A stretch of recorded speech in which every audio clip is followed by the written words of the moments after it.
Hello everybody and welcome to another comedian's interview for my blog and podcast Arichcomiclife. My name is Richard Gill and my blog describes my experiences of watching over 800 comedians and counting over the last 46 years. My guest today is the wonderful comedian Mr. Stephen Grant. Yay! Hello mate, how are you? I'm fine. I'm a little worried. 800 comedians in 46 years. That's not right. Not right. Clearly, I'm passionate about the world of comedy. Yeah, more than most comedians with that level of input. Well done. How are you doing? Are you all right?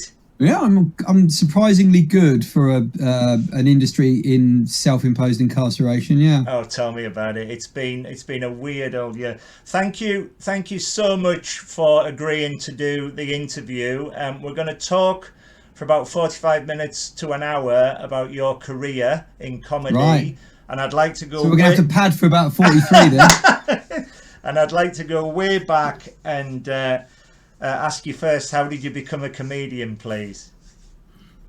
Okay, well, I kind of, as a kid, I was always interested in acting and stuff, even though I never really did it. Like, I went to, did Saturday stage school and stuff like that, and was in productions and did a few other bits and bobs. So I liked performing. I kind of got the impression from family and people around me that was only ever going to be a hobby. Not because I wasn't very good at it, but it's like it wasn't a very sensible thing to do.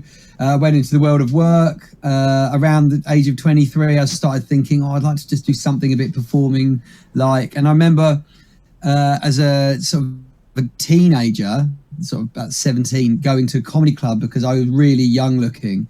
And it was the only way I could get served drinks because I would be with a big group of people. I used to work at a burger bar and they used to take me in. I used to watch comedy and I used to go to the Crocodile Comedy Club in Brighton. I remember seeing Booty Graffo and Jeff Green. Even Eddie Izzard. Even Eddie Izzard was huge then, and we're talking 30 years ago. And so that was a big event to go and see Eddie Izzard. And remember, I could get served. And it was the only place I could drink. And I just kind of got into the comedy. So it stuck in my head. And when I got to my early 20s, I thought, I remember on those evenings out, as much as I had a good time, no one seemed to be having as good a time as the comic on stage. They seemed to be having the best time of all. And I thought, I want to have a try at that. So it was a New Year's resolution in 1997. Wow. So that's when you started. And so I spent most of the sort of autumn and Christmas of the year before, sort of 1996, writing jokes. I hadn't really ever watched much stand-up, so I didn't know how it would work, but it'd just be like things that I get really animated or think was quite funny, and I'd write, and obviously some of it was funny, some of it was awful. Yeah. And then I went on stage as February 28th, 1997. Wow. No, February 21st, 1997. And that was my first ever gig, and I did 5 minutes in a pub function room in Brighton, and it went very well. And I was just hooked. I thought, this is amazing. And I went back the following week, and that went really well. And I thought, I'm going to be huge. And I went back the week after that, and I died. Oh, it was awful, terrible. Oh, mate. Doing the same sort of joke. And I kind of became obsessed. How is it that, the same person with similar jokes, with the same room, doesn't get the same laughs? What is it? And so I just became really just obsessed, but healthily, I felt, well, probably not healthily, retrospect. At the time, it felt healthily, with what this comedy thing was, why something can make people laugh and not make somebody else laugh, and just really became a real, not just a fan, but just a sort of, if you like, a student of it, really.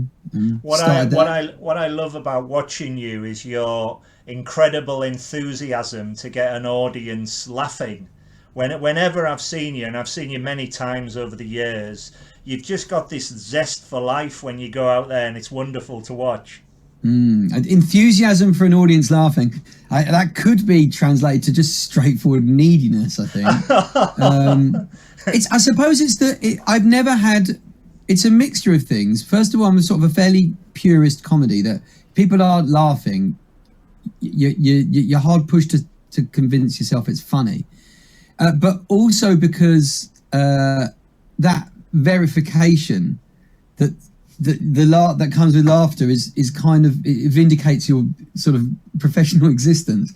So much as I would love to, and I do talk about the things that I want to talk about, they get binned really quickly if they're not funny. I mean, really quickly. Right. So I would say that enthusiasm is part of excitement that I've found the thing that I find funny that other people would find funny. And also it's because I've got a fairly quick brain and I speak fairly quickly. And I remember an Edinburgh review in about 2001 that said the thing with Stephen Grant is his jokes are a bit like buses. It doesn't matter if you miss one, there's going to be another one just behind it. So it's almost that law of diminishing returns. That if I keep batting out jokes, that, you know, if you hear 3 jokes over a minute instead of 1 joke over a minute, then only one of them needs to be funny for you to laugh every minute. So talk there quickly, you are, gives a lot of ideas. Yeah. There you are with your first few comedy gigs. Were these all like 5-minute routines in pubs? Did you go along with, did friends come along with you to support you? I think I didn't really invite them at the beginning because I think I didn't want friends to see me do badly. Right. But I think I might have invited them. I think actually the close friends that would be really invested, the reason why, I'm trying to remember, it was actually a really good question, Richard. The reason why they didn't come is because before I did that first gig, I was haranguing them with, I've written these jokes, tell me what you think. So they were my audience for effectively all of my testing stuff out. I remember being just literally clutching a couple of printed pages of script and walking into town with a friend of mine going, so I've got this joke and it goes like this. The other thing, I never really stopped to wonder whether that was acceptable behaviour or not. So I think by the time I got up on stage for my first show, I think the vast majority of my close friends had heard everything I'd thought of. Wow. And obviously didn't want to upset me by saying it's rubbish, but, you know, they needed to do that. Yeah. So it was, I think they were relieved when finally it was strangers who were hearing my jokes rather than my friends. Of course. But it was 7 years before my parents saw me live perform live. Wow. Yeah, and they lived in Brighton. Wow. And I lived in Brighton and I was performing in Brighton. Wow. And it was 7 years. Yeah. I did actually say to them, why did you never come? And they went, well, you never offered. And I said, well, you never asked. And that was it. Just a kind of a 7-year impasse. Wow. It's interesting because I go along to a lot of new comedy nights, and a friend of mine who won a comedy competition then started doing his 5-minute routines, and it was bring a friend to a pub, and I was the friend, and I must have seen his act about 25 times sitting in the front row, and he always used to say, laugh in the right places. And because I've got the laugh, I did, and it encouraged the other audience. But by God, I got sick of the routine. But he said it helped, obviously, because he could time the laughs and everything. But your timing is affected, though. There are styles of comedy where the laughter is not quite as timing dependent, I guess. Like, you'll talk to a lot of the technicians of comedy, and they'll always try to finish on a punchline. What kind of punchlines tend to be at the end? But you'll hear the ranty comics who talk about a story, and when there's and you laugh through the lines, and there's a lot of clever sort of pausing and semaphore going on with their delivery to give you the space to laugh while it doesn't sound like they've reached the jazz hands end of the sentence to get the laugh. It's actually they are doing something a bit more sort of complicated than that, but it doesn't rely on their laughter to improve the timing, because it's not like you're hearing gaps in a monologue. So with rants, you will sometimes laugh over the top of people talking. You'll notice that when, you know, those ranty comics get those laughs, at the point at which you're laughing, they're normally saying something they've said a bit earlier, so the momentum is kept, but you're not losing any material, any jokes. And that's come back for me a lot more during the pandemic.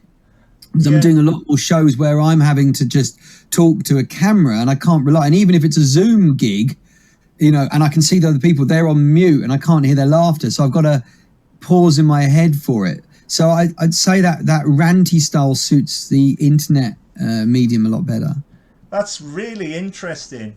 I've seen you many times as resident host at the Crater Comedy Club in Brighton.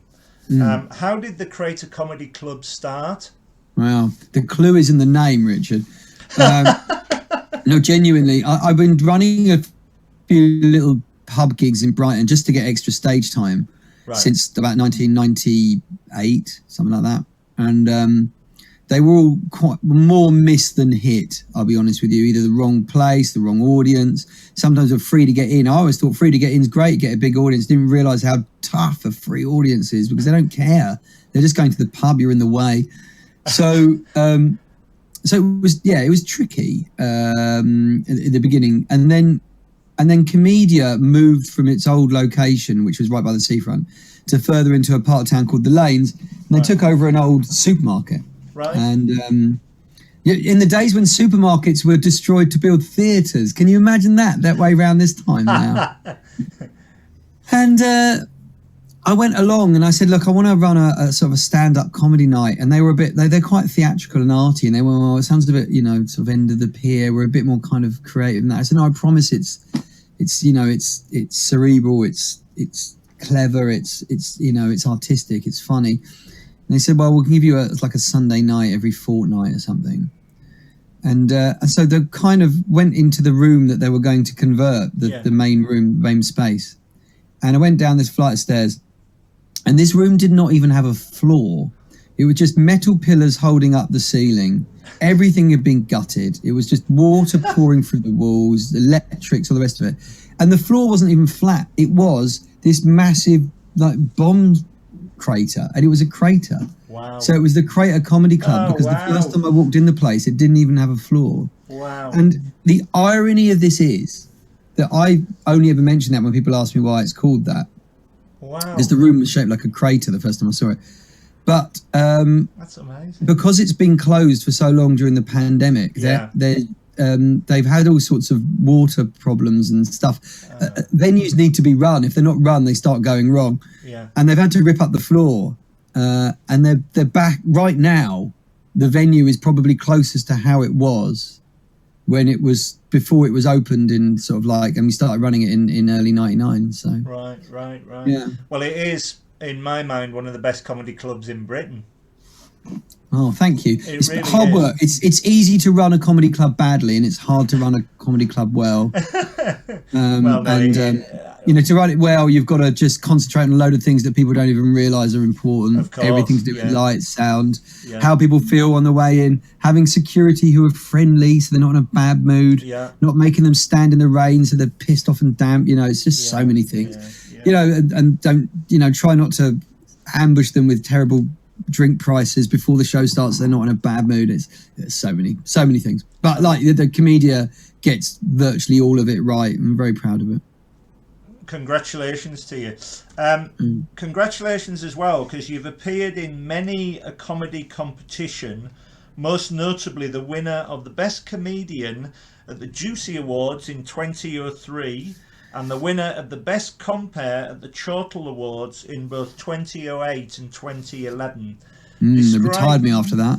Describe these experiences. Are you a fan of competitions? No. No, but I mean, the thing about it is there's not, when I started out in comedy, oh God, I'm going to sound so old, but this is the case. There wasn't really the opportunity to self-promote with social media that exists now. So to get known, you were relying on word of mouth. And word of mouth in stand-up comedy is difficult because even when you're playing a big room, it's 200 people. In television and radio, it's tens of thousands, hundreds of thousands. Yeah. So, short of playing the festivals and all the press that comes with that, you need to be sort of talked about. Yeah. And the only way really to do that as a new comic back then was to enter the competition. So they were a necessary evil. And it's kind of, I regret the competitions a little bit. And I'll tell you why. It's because if you're ambitious, and I certainly was when I started, less so now, I can talk about that. Yeah. That ambition is always about wanting to get to the top. And that makes you competitive. But being competitive is all about beating the people around you. And when you start out in comedy, those people around you, they're not your competitors. They're your colleagues. They're your friends. They're your support network. They're the only people who understand when you've had a tough gig what that feels like. Your other friends don't. And so going to a gig and wanting them to do badly because it's a competition and you want to win is not conducive to a good working environment. And I think that's something I got wrong. You know, I was competing with people and I wanted to be the best. Right. And you have to fight that urge to be the best by everybody else being worse than you.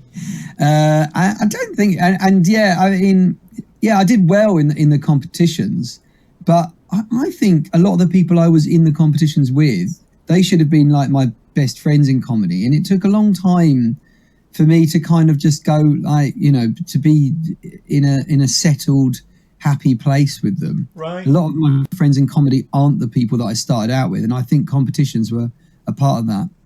That's interesting. I've watched many a competition over the years, and indeed, when I had the idea for this blog, I went to a half-day writing course which was run by the Amused Moose, and the woman there said to me, "We forget why we've invited you onto here onto this half-day course." And I said, "Well, I'm not a diarist, I'm not a critique, I'm not a reporter, and what I am is a member of the audience, and I'm out to have a good time.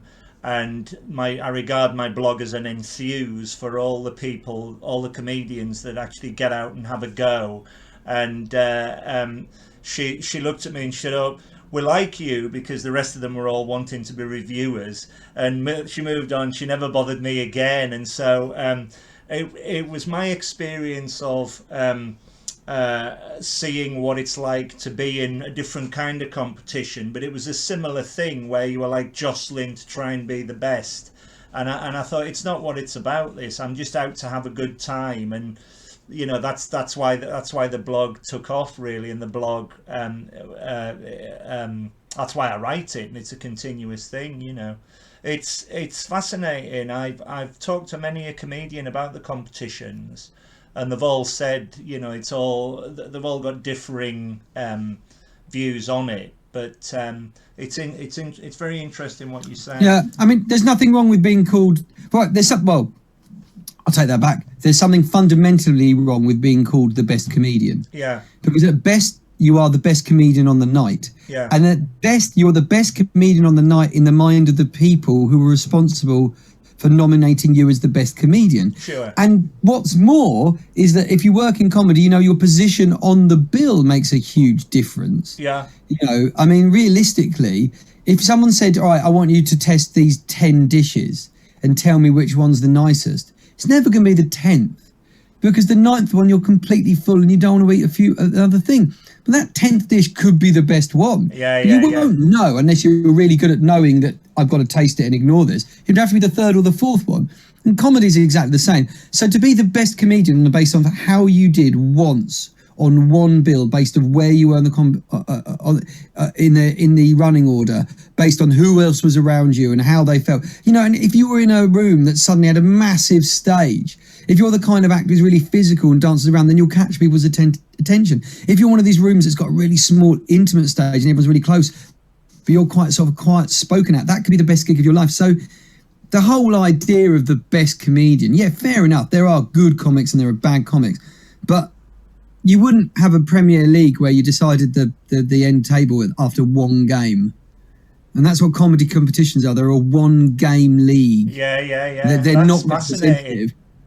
Yeah. You know, they're not representative. And also, you know, every comic here has had a tummy ache and gone to a gig and been okay, you know, or just happened to get a room with 20 people who just nailed the references they're talking about, and then suddenly they're the new hero and savior of stand-up.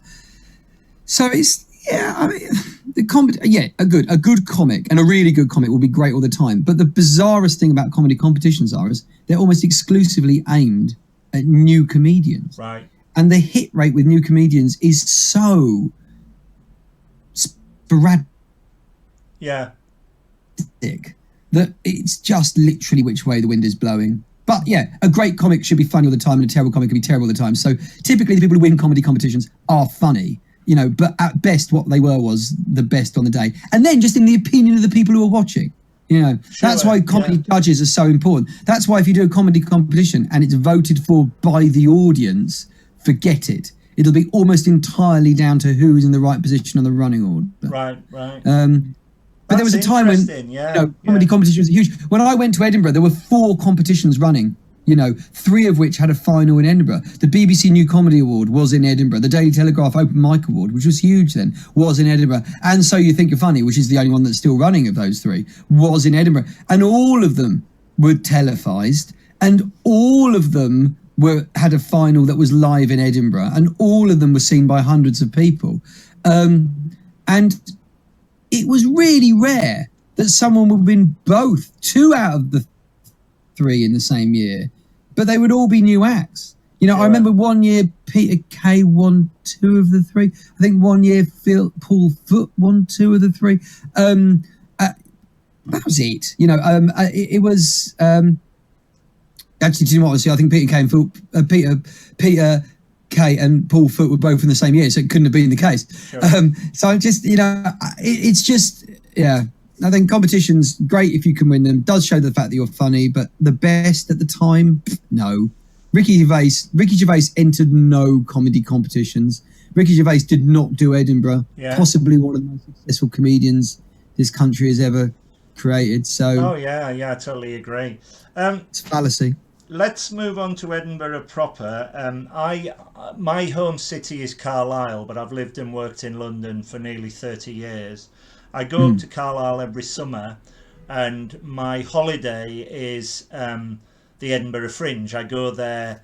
I've been going there since 2005. I see about 50 shows in a week, and I absolutely love it. 50 shows in a week? Yeah. I can't get enough of it.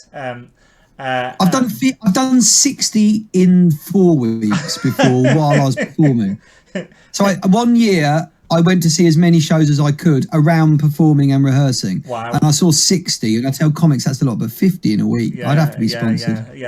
I can't get enough of it. Tell me what your first Edinburgh Fringe was like, please, and what year was it, and how did you feel? And my first Edinburgh Fringe was I've been up as a punter and got a chance to do a few little gigs while I was up there, but ignore that. But in 2001, I went to the sort of a triple header, so that's kind of a 3-act show, as you should do when you first go up, so you can learn about the city, but not worry about whether you've got an hour show ready to go.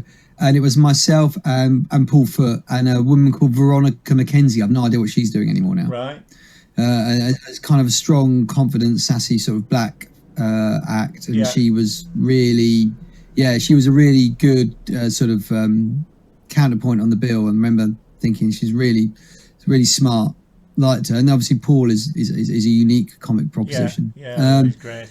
And the 3 of us did 20 minutes each, and it was a bit disjointed. And I'll tell you why, because your first Edinburgh should be a struggle.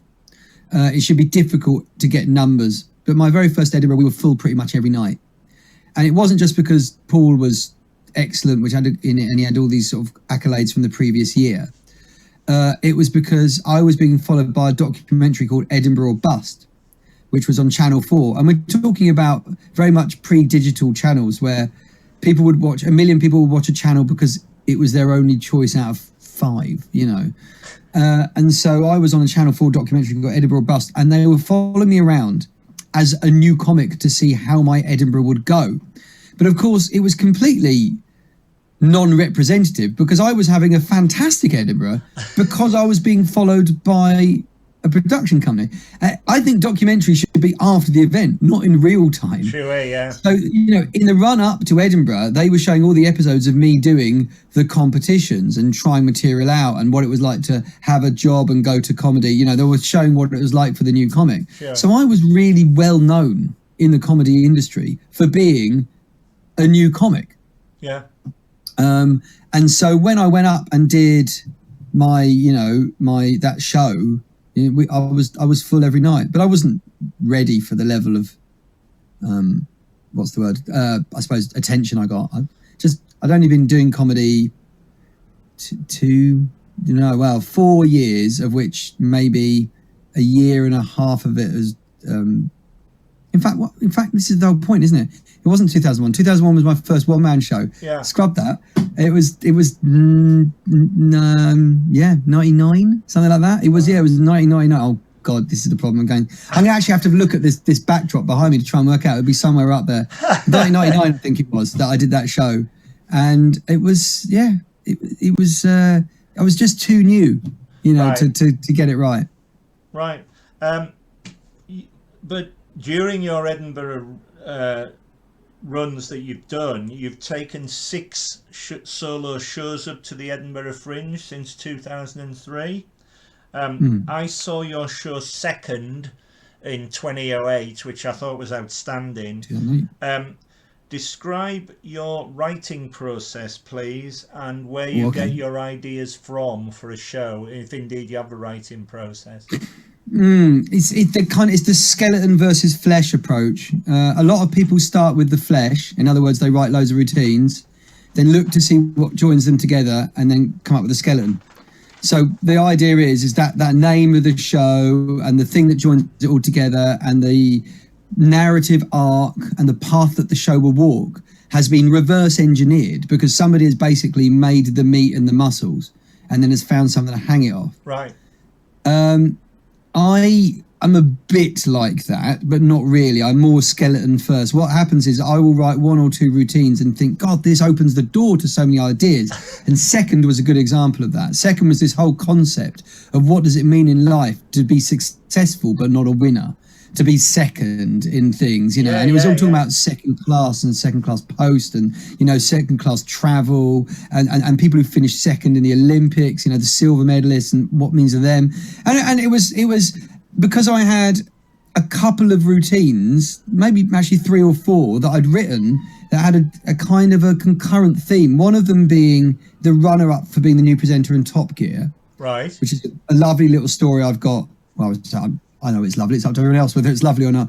About how I got down to the last 2 to be the new presenter in Top Gear. Oh, congratulations! Well, sort of congratulations, because what difference does it make? I'm first loser. Something to go on your CV. And I got phoned by Andy Willman, the producer of Top Gear, to tell me that he thought I was brilliant, but I was just too similar to Richard Hammond. You see, Richard Hammond was there already. It was when James May came in. But he said I was too similar to Richard Hammond, a sort of young, enthusiastic one. But if Richard was to ever leave the show, he would definitely give me a call, which was lovely. Fast forward a few years, and then Richard Hammond crashes a car at 210 miles per hour and lands on his head. And I'm possibly the only person watching BBC News punching the air going, he's gonna die. I mean, obviously he's a lovely guy and he's got a family and etc. It would be an awful thing to wish upon someone I don't know. Of course but, not.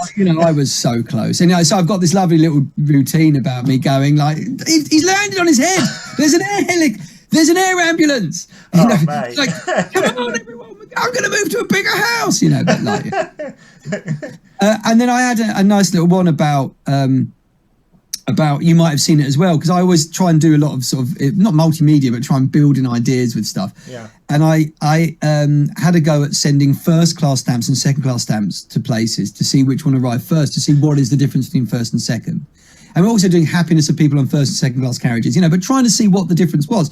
So, and quite often, nearly all the cases, the second class stamped envelope would arrive at the same time as the first class one. Sure. So I extended the idea out, and I would do one without a stamp, to see if that arrives, with just the address. One with just, and then I'd just get rid of the address and just describe myself and see if that turned up like this, right? And then on the one where I wrote sorry, no stamp, what happened with that one is it sent it back to my return address. But because I was sending letters to myself to see when they arrived, it got back to me quicker than the first class stamp. Oh, mate. The sender. And I said to everybody, if you want to send anything for free, put whatever address you like on the front, doesn't matter.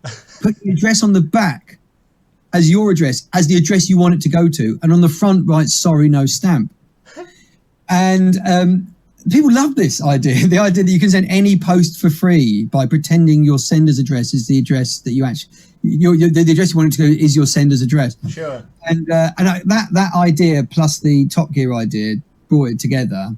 and also all of my Edinburgh shows have got a main theme and a kind of an underlying theme. Right. But the second one was about being second place and all that. But the underlying was about second. It was times, as in like building up, the division of time, the second, which was in there as well. It's kind of, and like when I did Life's Too Short, that show was about, I think that was the year before in 2007. Yeah. And that was a lot about the fact that I've got an obsession with wanting to live forever and, and how could you do that?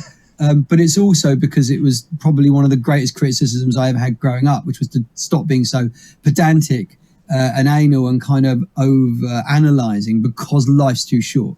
And taken for granted being my name. So loads of shows all had a kind of a main theme and an under theme based on the title. So I enjoyed it. Edinburgh gave me the chance to be, to not just take the ideas for jokes and turn them into routines, but allow me to come up with a theme and maybe have it explain stuff that people maybe hadn't thought of before, and reward people for listening to me for an hour. I think though, because of your way of, as I said before, being very enthusiastic with an audience, they're on your side when you walk on or when you run around, because you're very enthusiastic, and therefore if you wanted to get a point or a theme across to them, you're more freer to do that because you're commanding the entire room. Would you agree with that? Well, getting the audience on side is one of these things you get taught in comedy classes, because they say that, it's easier to laugh with someone you like, because you can empathize, because you see where they're coming from, because you forgive them when they don't get it quite right. Sure. And also it's part of charm. I mean, look at John Bishop, I'm sure if you wrote down his material and then read it back, you'd be thinking, oh, this is funny, but like, where's the wow in this? And of course, the wow in it is John, because he's this salesman and this charisma and this force of personality is so strong, and it really elevates. And so, you're taught early doors that if you can make that connection, it'll make your life a lot easier. Sure. But I started out in comedy with Simon Evans. And Simon Evans would walk on stage, when he was a new act, and go, well, hello, ladies and gentlemen. My name's Simon Evans, and if you're having problems placing the accent, it is indeed educated.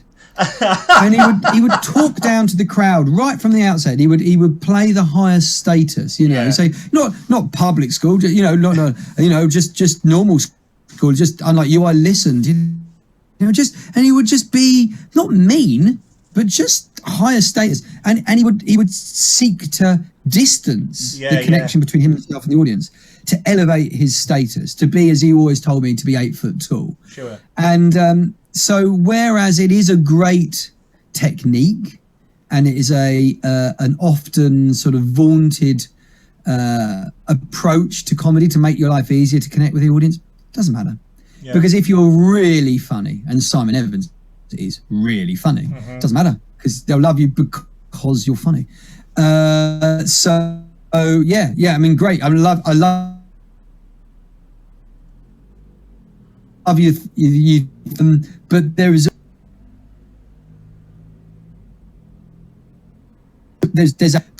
other reasons, and the other reasons are as well is that I need people on my wavelength because it's coming on, but also I will be dark from time to time, and I need people to be okay with it, because they need to see that dark opinions coming from a positive, friendly person is funny. Sure.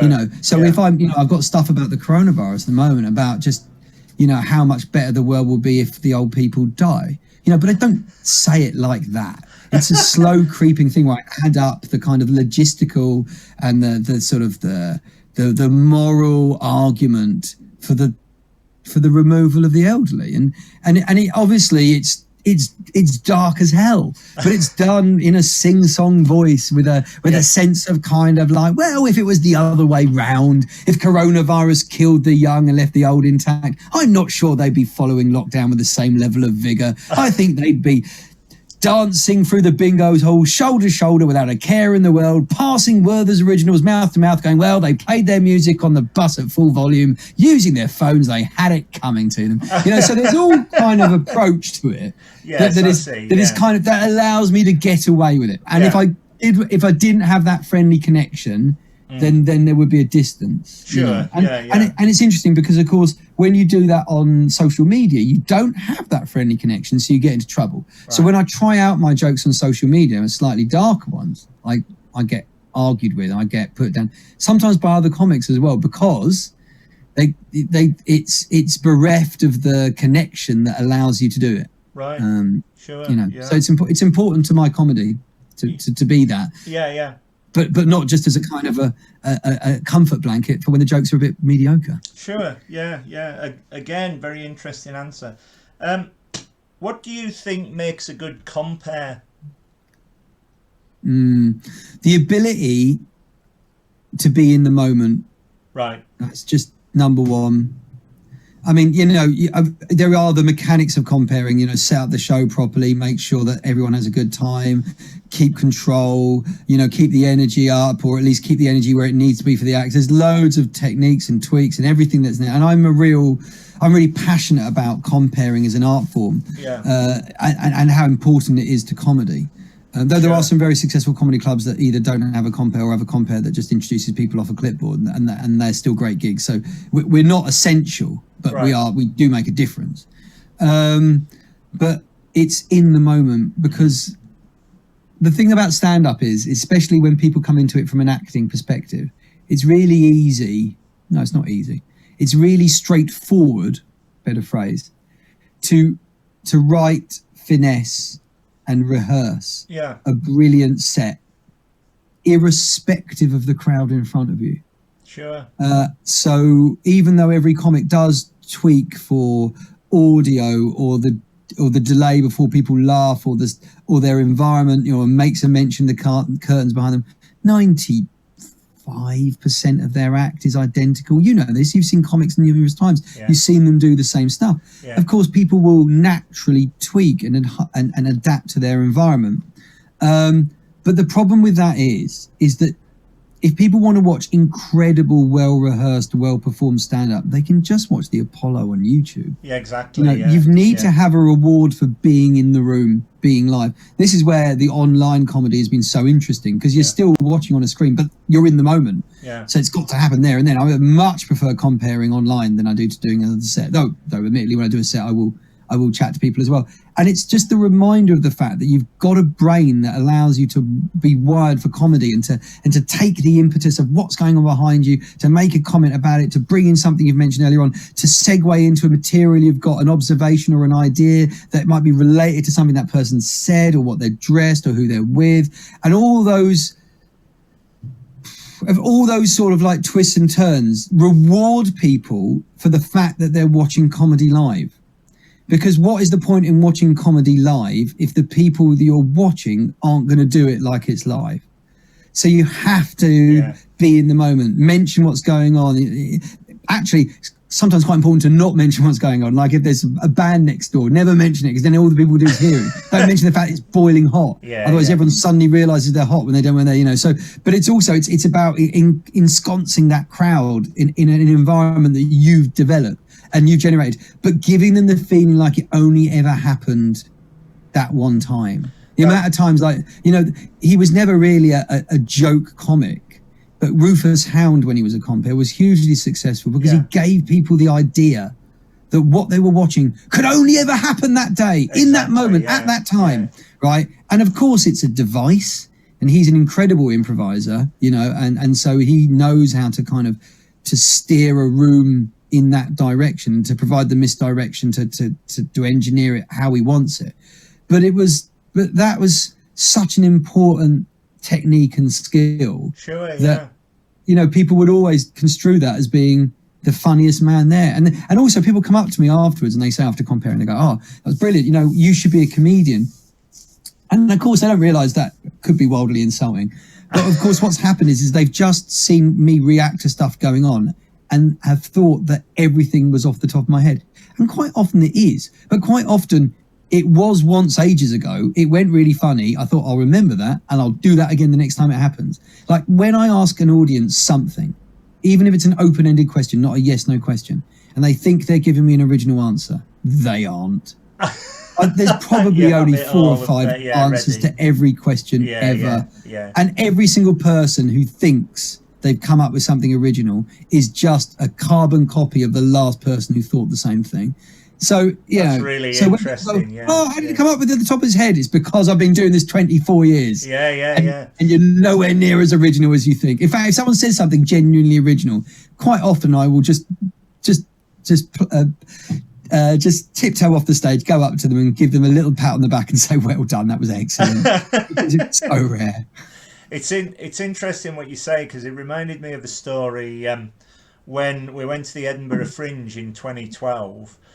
We were in the BBC tent, and we're watching BBC Comedy Live, and Jared Christmas was the compere. Yeah. And when the show started, on the big screen outside was the Olympics closing ceremony, and all the audience were half watching the ceremony and the comedy show. And that man really took his audience, just like you say, of the moment. And everybody just completely ignored the opening ceremony, and we're all around him at the end of it and supporting the act. And he took the roof off that night. And Well, Jared's excellent, and Jared's also one of those people who's, he's able to elevate the energy and the focus. And I've talked to Jared about some of the gigs that he does that I got offered one sort of it was like a midday thing in a nightclub for groups of sort of others, and they were drinking like for an hour, like midday drinkers. And I'm never doing that. And he goes, I'm doing it. I'll do it like that. And I said, how was it? It was fine. He said, really hard work. And he likes the challenge. He likes the difficulty that comes with it. In fact, being next to the closing ceremony would be most of our ideas of hell. But Jared would have just gone, right, let's do this, So, it's it was ability to get what you you were watching. saying though, comparing it, because that is very true from what you were saying with your answer. How do you remember all your routines? Do you have a way of remembering them? Do you have pointers in your head? Do you make notes? Do you practice? Well, remembering the routine itself is parrot fashion. So I say it, I remember it, I say it, but it's always in my voice, like I would say it anyway. So they're always going to be slightly different each time anyway. It's only when I've done something about 50 times does it start becoming a bit word for word the same. Sure. When it comes to linking routines together to make a set, if it's a 20-minute set, I've got enough stuff in my head, I will just think of the next thing that comes into my head that suits the room. If I'm doing an hour's show, I will use symbolics. So if I've got a routine that's about a sandwich toaster and it goes on to a routine about eBay, I'll just imagine the fact that I sold my sandwich toaster on eBay.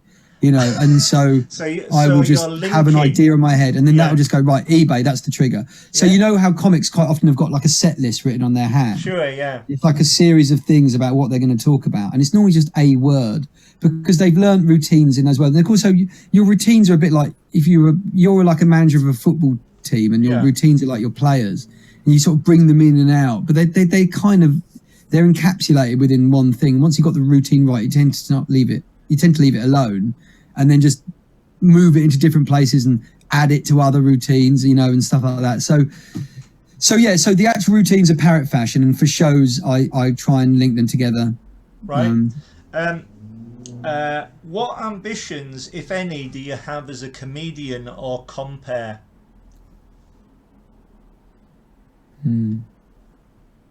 I'll do compere first. I'll tell you why, because without being too pompous, there's nothing really left for me to do as a compere. Right. I mean, obviously I could host the Royal Variety or something like that, or host live at the Apollo, or something that's very high profile, but there was nothing technically to do with any of those jobs that I haven't done or couldn't do really well, I hope, anyway.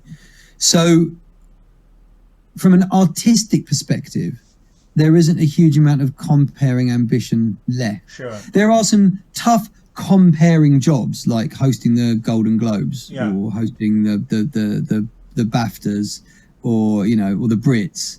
And when Jack Whitehall does that, I always watch to see where his hurdles are.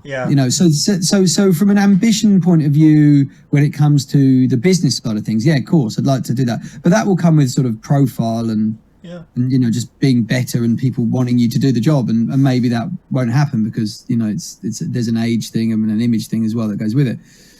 From a comedian point of view, it's just to continue getting better. My role was always is that if I'm not better than I was a couple of years ago, then I'll either do something else or reboot myself, because I will lose the drive to do this if I plateau.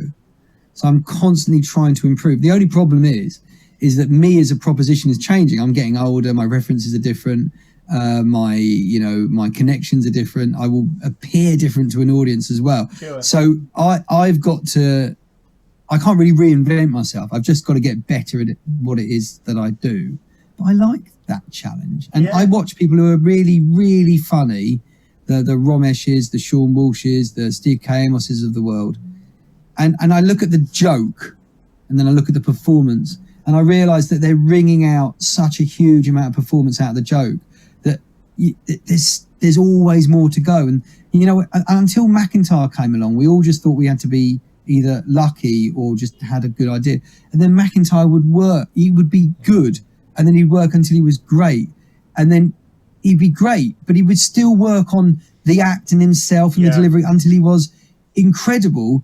And then even then he wouldn't stop until he was the best. And so we all just sat back and thought, well, God, look what happens when you continue to work. Because when you're a comic, if you can get a room full of people to really laugh at something, you tend to take your foot off the pedal. You think, I've done that. And he didn't stop. And he kind of taught the rest of us. Taught the rest of us that if you could be that good, then the success would be that much. Revolutionary, really. Do you prefer comparing to doing a solo routine? Is there a difference at all? Or? Oh yeah, there's a huge difference. I mean, there's practical differences. Like if you just do a set, you can arrive later and go home earlier. Right. That's nice. If you're comparing as well, you do tend to get treated like a member of staff. And after the show, when you're standing at the side having a drink, half the people will say you're really funny. The other half will ask you where the toilet is. So, I mean, it's because they think you're a member of staff. So it's not great for your ego to do the compare side of things. But I guess the absolute best comics in the world, are people who do routines and do sets, because that's what. So you will go that route eventually. However, nearly all of them at some point have compared, and they've needed to compare to learn the people interaction skills that allows them to become a better comedian. So I don't think one exists without the other. Right, okay. We're all living in strange times. It's been a horrible 18 months. Everybody has had to cope with lockdowns and everything. How have you found online gigs? You said you've done a few of them. How have you found online gigs as opposed to live gigs? It's very much the methadone to the heroin of live comedy. I've never heard it put that way. It is. It definitely is way better than not doing it. Yeah. Way better. But it's not only is it not the same, but it's kind of a medium in its own right. Sure. You know how someone's like really funny if they're a radio presenter? Yeah. And you think, oh, they'd be a great stand-up, and like you think, well, maybe they wouldn't, because it's a different skill set, but it's still funny, and they're still coming up with stuff at the top of their own head. Yeah. But it's kind of the same with online comedy. And actually, it's been a really good opportunity for the live circuit to realise why social media comedians, everyone from the Dapper Laughs to the kind of guy named Mo and all the rest of them, why they're so good. Yeah. It's 'cause they understand the medium, and a lot of us have had to relearn the medium. And understand why comedy works better online in some ways compared to stuff. And at the beginning, everyone was stood up holding a mic, trying to make it look like a comedy club. And some people still are, but I guess that's just kind of physical memory. Sure, people want to just do the thing that it looks like. But because actually, look at the real trailblazers, the Stu Goldsmiths of the world, people like that. They're sat down in front of a wall. They're talking like they're on a Zoom call. They're just funny, and they're sparky, and they're in charge, and they're doing all the things that work in that environment. And they've found it out because they haven't tried to recreate stand-up. They've just tried to do comedy online. So how have I found it? Really useful. It's not financially viable if you want to make a living out of it, unless you've got some incredible niche. that you've explored. But most of all, it's been important for me as a performer to feel like I've still got a channel that I can take ideas and perform them and get people to laugh and see them do it. Even though the whole method and environment is nowhere near as rewarding or even just as reasonable as live, you know, without it, I would be rusty and a bit lost. So it's been really important. Like I said, there's the methadone to the heroin of the live circuit. Yeah, brilliantly put. My view is without online comedy, I don't know how it would have got through lockdown, because I go to many an online night. However, I view it as a super substitute. I agree with you. It is better than having nothing at all. But when online first started, you're right, there was no audio at all. And with my loud laugh, I was just sitting here laughing at four walls. I thought I was going to be taken away, you know, because you couldn't be heard. And then the audio started to open up. So they had like 10 or 20 people on a virtual front row that could chat and laugh and everything. But having said that, for me, you can't beat a live performance. I so miss going out on a Saturday night, having a few beers, and then going to a live comedy show, because you're in the moment in that room, as you say. You know, anything can happen, and it's the shared experience as well, which I'm not entirely sure is coming back completely. Because that shared experience about comedy being infectious, it's literally infectious in the same way as coronavirus infectious. In other words, you need to sit next to somebody to give it to them. And I think when we're all sat in a room with huge gaps or plastic screens between us, it will not be as good as it was before. It'll still work, and we'll still laugh, but it will not be as good. So we're a little way off the original shared experience of stand-up, going back to where it was, but it'll get there. Yeah, I'm sure. Who are your favourite comedians, past and present? Who makes you laugh? Well, a lot of them make me laugh. I can think about, when you say past or present, past would imply they've died or retired. You know, when I was starting, Lee Evans was amazing, and he's technically retired, so I suppose he would be past. If I watch stand up from the archives, I remember Ben Elton being this sort of funny and making a point. I thought was great. But I was brought up in a political family where everyone made a point and nobody was funny, so it just kind of, it felt like I was getting the bonus of funny while someone preached to me, which, you know, that sounds amazing. However, you know, people like Rich Hall I can really enjoy as a punter. And the reason why I can enjoy Rich Hall is because he's so different to me. It doesn't feel like I'm watching a contemporary. I feel like an audience member when I watch him. So I can be like a punter, and it's great, you know. But, you know, current comics, there are some outrageously good ones. I mean, McIntyre is one of the best, though he is an everyman comic, and so therefore he doesn't drill as deep as other ones would want. If you watch a lot of comedy, you might find other people you prefer. He's still probably the best. But Russell Kane is incredible. Oh, superb. And has a way of continuing to deliver material in a way that just allows the laughs to build and build and build. I've rarely laughed as hard at a gig as I have watching Russell. Sean Walsh is probably the closest we got to a natural comedian in the UK. I think he's one of the best observationalists. Yeah, he is. Well, not just the best observation, but clearly born to do it, which is rare. I mean, the phrase natural comedian gets bandied around too easily, but there are very few in this country. It's a lot of Canadian ones and a few Aussie ones, but not many British ones, but he's one of them. And also another good sign of someone's a natural comedian, if you look at them and you think, if it wasn't for comedy, what would you do? And he's definitely one of them. No, he's immense. And then I think I'm trying to think about the kind of the people who are just so, I suppose, kind of brilliant in form. You know what? I can easily think of a handful of people, but I'd say, like, Romesh has got that kind of dark postmodern malaise absolutely nailed. Yeah, he's super. Just really, really good like that. Yeah. And then you've got just, you know, people like Ian Stone can still really elevate the mundane in a way that other comics are really impressed by, and yet it's unique to him. And so I think, I could listen for hours, to be honest with you. But I you know, if you haven't seen any of those people I've just mentioned, then you're missing out. I've seen them all. Of course you have. The reason why I ask it is that there's a section in my blog called "The Ones That Got Away," and I've written about 25 comedians who have either passed on or haven't been able to see. And top of the tree were Morecambe and Wise. They're the reason why I love comedy.